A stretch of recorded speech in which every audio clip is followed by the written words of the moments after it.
Hey guys, I'm downstairs in the orchard basement. This is the first system. This takes care of the lower level. Got a couple ways to go with this system. So we could just remove it and get rid of the horizontal positioning and do a vertical positioning. And for that, I would set the unit back down on the ground on top of a 20-inch tall base. We would have a large return coming down to the floor. I would say do a wraparound on each side of the filter or the furnace, 20 by 25 inch filters on either side.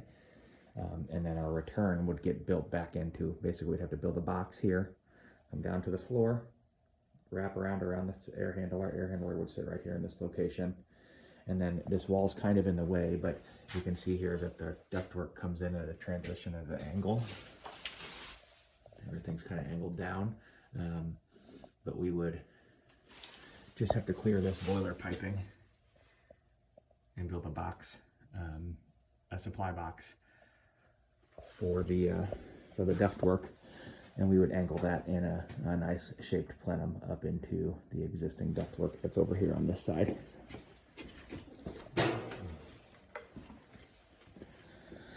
So there's, you can kind of see how everything angles down. This wall would obviously have to come out, so I'm going to talk to the homeowner about that, about removing this wall and possibly even the last stud there, and just cutting the framing right there and down at the floor. So that's one option. The other option is to put everything back the way it is vertically or horizontally. My only issue with that is we're not going to be able to get the right size filter into the system. We'd have to just continue to use a 20 by 25 by 1 inch filter. Unless we built a box that's just a little bit larger here and put a 5-inch media cabinet in. This is, the transition's a little wacky. Drain lines run in PVC. We'll reconnect to the existing drain lines. If we keep it horizontal, let's get rid of this. Looks like plumber's band or whatever that shit's called. We'll get rid of that and just put some all thread in and do some new L bracket to hold the unit up.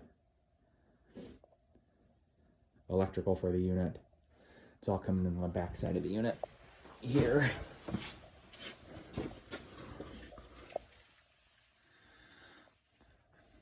And we should be able to reuse the existing electrical. Just cut it where we need to. There's currently two 60 amp breakers going into this unit, but it doesn't look like there's that much electrical for the heat source.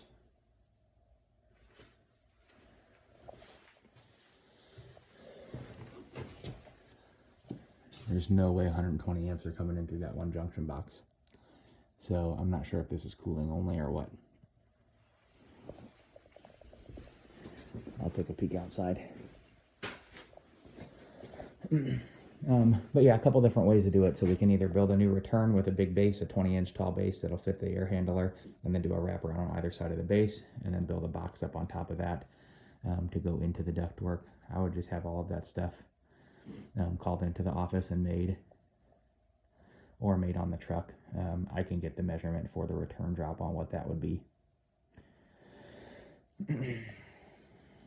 That's everything down here for this system. We'll jump over to the breaker panel. It's kind of a mess. It's not clearly labeled. There's been a lot of things that have changed. This is over a 100-year-old home. So obviously, first off, the breaker panel is right above a slop sink. So I would recommend the slop sink disappear. And then I don't think we have any major issues with it.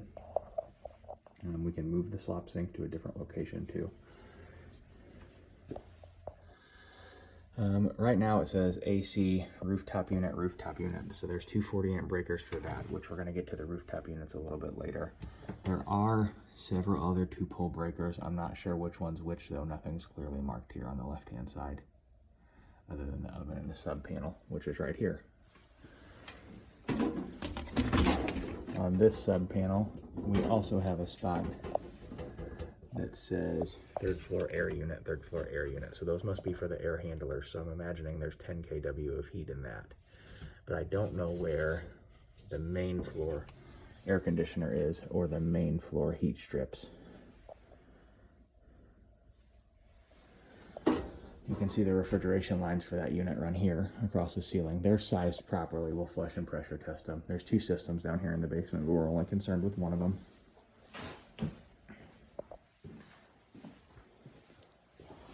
And those refrigerant lines run across the ceiling. We got big 5/8 inch lines for the liquid side. And then they run back into the unit into a TXV here. So that's everything downstairs. Next we'll take a peek upstairs. Next we'll go take a look at the outdoor units itself. So here's our first floor unit. It's a larger one. We'll pull this unit up. Like I said, inside flush and pressure test the line set. And the line set out here is huge, but that's what we need for a 510 system. New disconnect box, new electrical whip. That's it. Okay guys, now we're looking at this is the west side of the house, second floor system. It is inside of a little closet area. We'll pull this unit out. We'll lay our new one back in the same spot. There's 20-inch flex going into a box on the back. We'll build a new box, put our 5-inch media cabinet in. Refrigerant lines will get flushed and pressure tested. We can reuse the existing electrical here. 60-amp breaker on the unit. We'll do a new pan, new emergency safety switch. Reconnect all the existing PVC drain lines. We should be able to reuse the existing supply ductwork. If not, I'll grab a measurement on it and we can have a new piece of ductwork built, insulated. Right now it's just duct board, but they did slide a sleeve into it to connect. And the return wraps back around behind the system and goes into a box there and then down into the second floor. We got an 8-inch, another 8-inch, a 6-inch. There's 2 6-inchers back here and a 10-inch for our supply.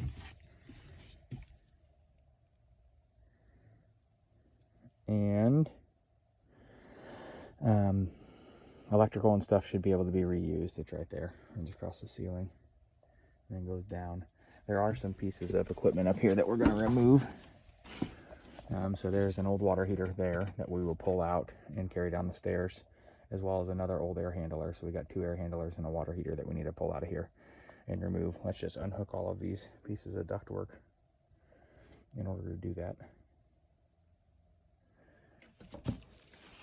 That's everything up here. Hey guys, here is our indoor unit for the west side of the building. So thermostat's right there. It's an Ecobee thermostat. Got our air handler in the closet here. There is a condensation pump that's hooked to a 1/4 inch copper tube. Actually, that's a 3/8 inch copper tube. It runs up and out. So we'll just put a new condensation pump in and reconnect all of that. Electrical comes up. There is a 60-amp breaker on the air handler. This air handler is the exact same model as the other one. We'll need the exact same size drain pan.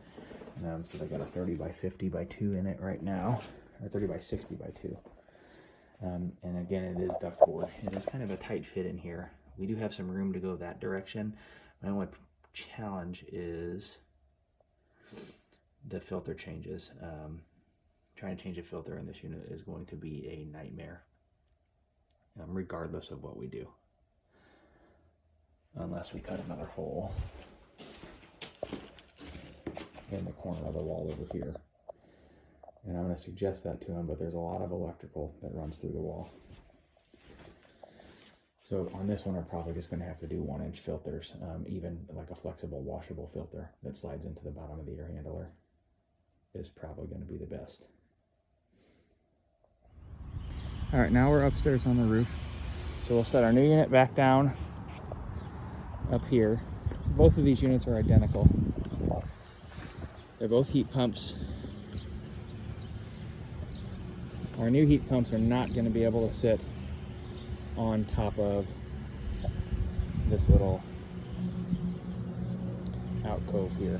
So we can set one on top of there, or we can move both of them over here to the side. The disconnect box are more than likely going to have to get changed because they're not above snow level right now when snow falls on this thing. So I don't know if we can mount the disconnect box to the unit. It looks like this is the condensate line that runs from the one system. I don't see any other place that it would run, but everything kind of goes up into this ceiling space and then comes up here to the rooftop. So we're going to have to relocate these units. We'll figure out how to do the disconnect boxes when you guys get up here. We'll set the units on top of some pads, make sure to put some vibration feet underneath them for the heat pump aspect. And that's pretty much everything here. There is an attic access hole that comes up from outside. You'll want to bring in probably a 8-foot or 10-foot step ladder would be a little bit easier crawling up here. But our crane should be able to reach from the street to the second level.